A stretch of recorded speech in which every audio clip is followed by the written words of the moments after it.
What's up, sports fans? Welcome back to the Sports Case LLC. I am your host, Casey Hudson, and I am so stoked to chat with you guys right now because if you missed game one, go back, go to YouTube, go to your network, figure it out, find it, but you have to watch game one of the NHL playoffs, Tampa Bay Lightning versus the Florida Panthers. It was just an absolute insane game. I honestly don't think you could really ask for a better first game in a series like this. We knew that there was going to be tension. We knew that there was going to be old scores that needed to be settled because this is a new rivalry. The only two hockey teams in Florida, why wouldn't it be a rivalry? And the guys have kind of spoken on it. It is what it is. And you know what? We're all embracing it and moving forward. So quick recap of game one if you missed it, but please go watch.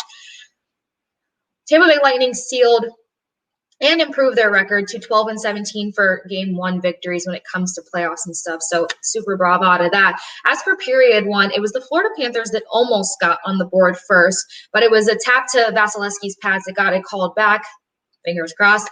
And then it was the Tampa Bay Lightning's Blake Coleman that actually got them on the board first with a shorthanded goal, 7:42 into the first period. Now, we know that Coleman is a skilled player in that asset. It was Anthony Cirelli that actually had the two other shorthanded goals of the season, but Blake had a lot of those opportunities throughout the season if you paid attention as well. Shortly after Blake Coleman's shorthanded goal, like I mentioned, there was a lot of tension, which means there was a lot of penalties being called, which means there was a lot of power play opportunities.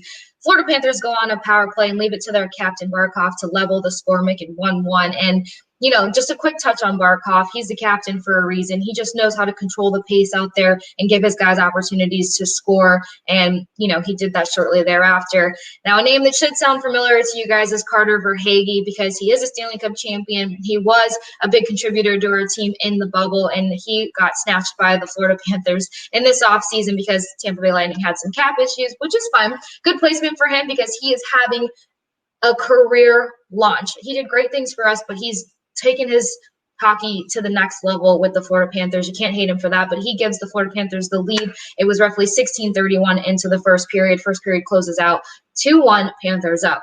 So when it comes to who won the first period, we got to give it to these guys. I mean, Florida Panthers, not by a significant amount. It was just the fact that they were generating a little bit more offense. Their forecheck game was a little more structured and clean to begin with, and they were really lighting Dasty up in that first period. So just, again, by a small margin, you got to give the first period to these guys because they just kind of had that much more going for them. And obviously, between the two goals and securing the lead heading into the first intermission, it's kind of a takeaway with that. But heading into that second period, I don't know if we can call it the second period. Second period, I'm going to call the Kucherov period. Not just because the guy made a freaking comeback, but it was, you have guys that make comebacks. You have guys that are away on injury, and yes, they score on their returning game. But tell me about a guy who has the skill set of Kucherov, who has the hockey IQ of Kucherov, who not only comes back and scores 2 power play goals in a period. Yes, the guy did. The new hip is working just fine. He's not rusty at all. 7.5 months off playing no hockey. That's not the guy you really want to give that much time to hone in on his strategy skill or, analytical skills as a hockey player. He already knows how to slow down the game. He already knows how to control so much skill in that neutral zone that watching from above for months or the entire season is dangerous for a guy like Kucherov. And I think we barely saw the scope of it in game one. So I'm so excited to see how that continues to unfold game 2 and 3 and 4 because we already know what a Kucherov can do. So that's basically your second period is the fact that Kuch comes out, scores 2 goals about 4:58 into the second period, and then closes out the second period with another goal for 15:41 into the second period, almost wrapping up. So, of course, that leaves us giving the Tampa Bay Lightning period 2. Of course, the Panthers didn't do bad in period 2. There was still so much going on good on both sides for both teams. It was the fact that the Lightning came back and responded. It's that they took the lead, not only tied the game, but they took the lead. And you just saw them, again, generating a lot more offense. You saw defense making a lot more plays. Hedman with an assist, McDonough with an assist. So that really goes in favor of them. Then switching gears, heading off into the next period, period 3, 2-2. But as I told you, Tampa Bay Lightning took the lead as period 2 ended, heading into period 3. So with 2 goals for both teams, that means the Tampa Bay Lightning secured the W in game 1. And it was Braden Point with 2 goals in period 3. And just to kind of go off that for a second, if you think about the season that we just had, as Tampa Bay Lightning being we, if you think about the depth that revealed, the next man up mentality of these guys really sharpened in the bubble and brought into this season, because there were so many injuries to key players. There were guys who had to step up, guys brought in from Syracuse, multiple NHL debuts, and everybody did so well. You can just tell that everyone really wants to work hard for one another on this team. Now, I'm not trying to be biased. I'm just saying how much that reflected in the 56-game season and carried on. With that being said, having certain key players out and knowing that Kucherov wasn't going to be a part of this season, that kind of, in my opinion, I think that tamed Braden Point a little bit to kind of be that mentor on the ice, to help set things up, to help structure, but not exactly let loose. I don't think he was able to take off the way that he would when he can play extremely mindless, knowing who's to his right, knowing who's to his left, without kind of having that teacher mentality out there.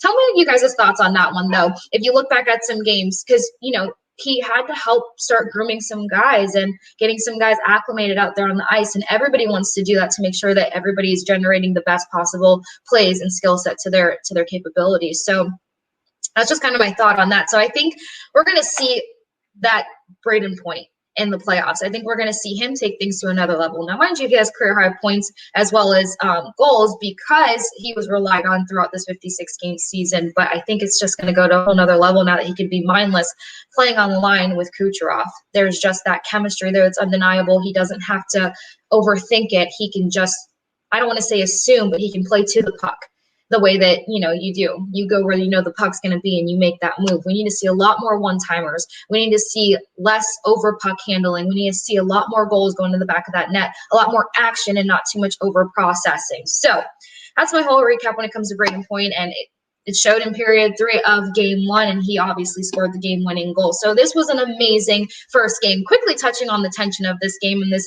new birthed rivalry, there was so much going on between Sergachev and Lomberg, and I feel like that's going to come back and rehash itself in game 2. They didn't get a chance to exactly really duke it out and just let it all out of their system. And look, guys are going to protect their teammates. Between all the tension going on between Sergachev and Lomberg, you started to see Pat Maroon going for Lomberg.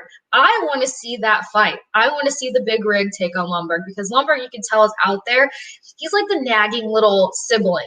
He's just trying to get under whoever's skin is going to retaliate. Now, Coach Cooper, after the game, as well as some of the players, mentioned, we're going to maintain our discipline. We're not going to let them get us out of our heads, because of all of the penalties and obviously, the tension that's risen and the fights that have to take place. But aside from maintaining your discipline, I would just love to see a big rig Lomberg fight. And, somebody's going to take care of Lomberg, or Lomberg's going to get under everybody's skin. Either way, there's something to look forward to in game 2 tonight. And then as for getting under people's skin, it might not be intentional. Actually, I'm going to go with it's not intentional. I think it's just because he's such a good player. But Blake Coleman, he knows how to get under these guys' skin without even trying. They're already looking for him to be breathing down your neck. Actually, let me rephrase that. Blake Coleman's the kind of player that he's constantly breathing down your neck. He's always in the right place at the right time. He knows how to apply that pressure. He's chippy. He's fast. He is a really good player. So he just sets guys off out there without even trying. So that's something else that'll be interesting to see tonight. If there's multiple Blake Coleman fights, if who on our team decides that they want to take it on with Lomberg tonight. And let's not leave out Sam Bennett. He is actually suspended for 1 game after his hit on Blake Coleman. Coach Cooper actually called it a predatory hit.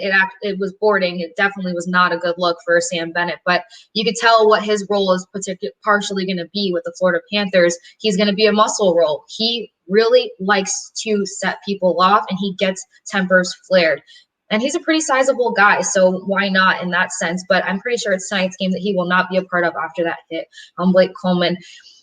We're only one game in. We're heading into game 2 tonight. I will be over at Amalie Arena for the watch party, giving you guys full coverage and breakdowns of everything going on. Make sure you're following me on Twitter at @thesportscase with a K, as I'll be giving all my thoughts throughout the game. 60 minutes of me tweeting, God knows what. And then post-game press conferences. Those will be up on all social media websites. You can see them right here across the board. Make sure you follow us on all of these, because we're bringing you all the excitement, all the entertainment of your favorite players, of your favorite games, and we're in the freaking NHL playoffs. You don't want to miss a beat. So make sure you follow, interact. If you guys have any questions, DM, message, leave comments below. What I do want you to leave a comment below about is who you think is going to take this series. I know we're only heading into game 2, but game 1 was amazing. We know game 2 is just going to go up another notch, and we have 2 amazing teams that are really going to duke it out to go to round 2. So let me know who you think's taking it and in how many games. And I'll also share my bracket with you guys to let you know where my head's at with all of this. So be sure to stay tuned with us for all NHL playoffs coverage. Follow us on Twitter, TikTok, YouTube, and Instagram. Guys, I'm so stoked for game 2 tonight, and I am so excited to bring you all behind-the-scenes coverage and all the hockey excitement that you could possibly ask for. Have an amazing rest of your day, and I will catch you guys for game 3.